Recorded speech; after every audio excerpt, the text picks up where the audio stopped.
He's got good stuff there to tangle in. You can tell that that wolf died quickly because of the gums and the head's not all swollen up. That tells you that that wolf died pretty quick. Did you say because of the gums? Yeah, there's no water in the gums. The gums in that's one of the first things that happens, right? If the snare, what happens is if the snare doesn't tighten enough to kill and occlude the arteries, the veins still are working and the fluid comes, so it goes interstitial. The fluid from the veins and that goes into the surrounding tissue. It's an osmosis thing, right? So that's just like if you had this thing filled full of water, the floor here, and you had something that would wick up, the water's going to come up into that wick, right? And that's what happens, so their heads just swell. It's one of the clearest indications when you're skinning anything you snared. When you get past the snare mark, do you suddenly start having a lot more moisture in the tissues inside the skin, or is it the same material on both sides? Yeah. The closer to the same it is sort of empirical evidence that you had good occlusion over the arteries, and the more gushy and juicy it is more evidence that you didn't have an arterial occlusion and you were just vascular, which is what Ken was explaining. Yeah, so what, in this snare testing, what they do is the animal is caught in a snare and the whole animal is taken in to the Fur Institute of Canada. So they take the artery and they take this dye and they try on this side of the cable. If the cable's here, they try and they see if they can force that dye through to the other side. If the dye goes through towards the brain, that snare never did its job properly. It didn't occlude the arteries. So that's a big deal there, right? And so that's how they test that. And so that's whether your snare is going to pass or it's not going to pass. And so if the dye does not go past the snare towards the brain, that animal dies in under 5 minutes. And keep in mind, that's clinically dead, not necessarily when they're unconscious. Yeah. Right? So when you go under and when you're actually dead are two different times. Yeah.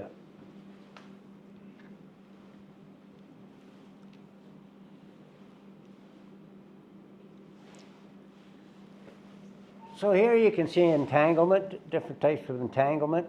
Another thing you can tell whether it's been working good or not is, can you take and set another snare in that trail, or is this all ratted out so that you can't set anything in the trail? It's all just beat around circle, right? Look at the head on this coyote. You can tell definitely that that was a quick kill there.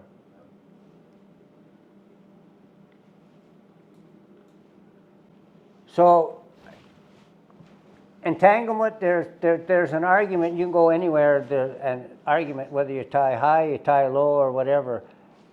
The main thing, and especially with these new, that's my stupid phone. People are texting me. So it's not you today. For once. Yeah. So anyway, it's a big thing. You can anchor in that ground with a disposable stake and kill that coyote just as quick and easy if you're using the new types of snares that we're making as you can, whether it's tied up in a tree like that. It doesn't matter where you anchor it to, as long as it's not too high to cause a fishing pole effect, right?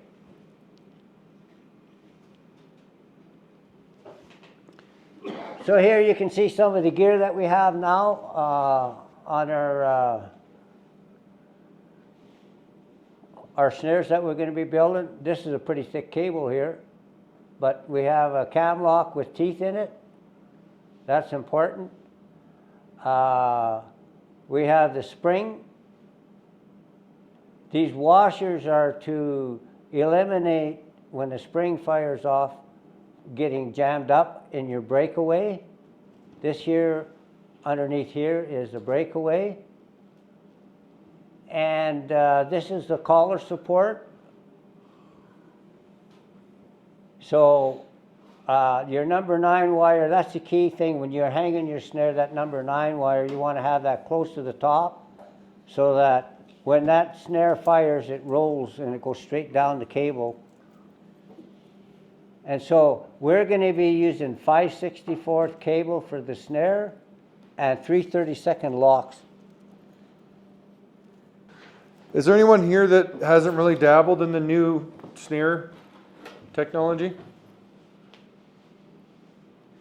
No? Cool. That makes it easy. The big thing is there's a lot of room in trapping for your own personal take on things, on what is the best and most effective way to do it. One of the places where I just really don't tolerate more of a discussion around it is snaring. The evidence is quite clear about what works and what kills quickly. And you can certainly argue that even with just a lock and cable, you can still have the same quality of snare. The problem is that it requires everything to go perfectly. The animal has to do everything right. And the reality is, majority of the time, that won't be the case. And that's basically the game, set, match in regards to whether or not you should have this gear. It's just simply taking more of a rational approach to the situation and having gear out there you can rely on to continue putting that animal down regardless of what it's doing. And you have to remember with snare specifically, this is the one form of lethal trapping where the onus is on the animal to apply the lethal force. If they don't tug, this doesn't kill, right? Yeah. Now the stinger spring that we put in here, and this actually is open, I can close it, I'm not going to bother with right now, but they come, you can close them with a lock so they're loaded. So the animal doesn't even need to apply the initial pressure. But prior to this, it literally, unless the animal applied X number of forces, it was not a lethal trap, period, no matter what happened. It had to hit this point. Since we've added this new gear, now there's some leeway where maybe they don't tug hard. All they have to do is tug hard enough to fire these springs, and this is now a lethal set, right? So we can start the killing process even if things go a little bit hairy, which happens. You know, snaring, there's a lot of factors that can change how an animal's going to go through. Like wind came through and blew a branch down in front of your snare. So they kind of go through it fugly, or maybe they give a little hop where they otherwise wouldn't have, right? Random things happen. So that's where the argument falls short. It's in just statistical analysis. Can you get this basic snare to kill a wolf really quickly once? Is it possible? Yes. Can it do it 800 out of 1,000 times? No. And it's been proven not to. It's just statistically not going to happen. Simply because the onus is on the animal. And you just won't get those numbers that way. That's just like if you're leg holding wolves and that. Some are chewers and some are not chewers, right? And so it'll look like a lawnmower went around some places. And other places, nothing is chewed up. Sometimes you'll find that they have broken teeth, right? Because they'll chew on a trap. But very, very rarely will an animal chew on its foot if it's not frozen. So if you're checking your traps in the time that it's allotted and everything, you won't get very many wolves that have a frozen foot, where it's frozen, where they'll chew on them. But you'll get some that are chewers and some that are not chewers, and that's just the fact. Yeah. Animals do weird things sometimes when they're caught. Like Some of them get caught and instantly go for a sprint, and it's just hard snap, game over, they're done. Yeah, And other perfect. ones like get caught and lay down. Like they don't even run, they just lay down. You're like, what the hell? Yeah, you think they were like your dog. Yeah, so it's just, you know, so that's why you, again, check your ego at the door, right? Yeah. Use the gear that works, and, you know, heed the advice of people who've been before you and been working on these things. Don't make every problem your problem to fix, right?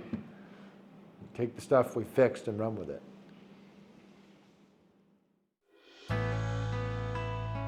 Did you like this video? If you did, I think you're gonna like this one right over here. So check it out. And I appreciate your subscribing if you haven't done so already. Remember to do that while you're watching this next video. Click like, it all helps us out for this channel. Catch you next time.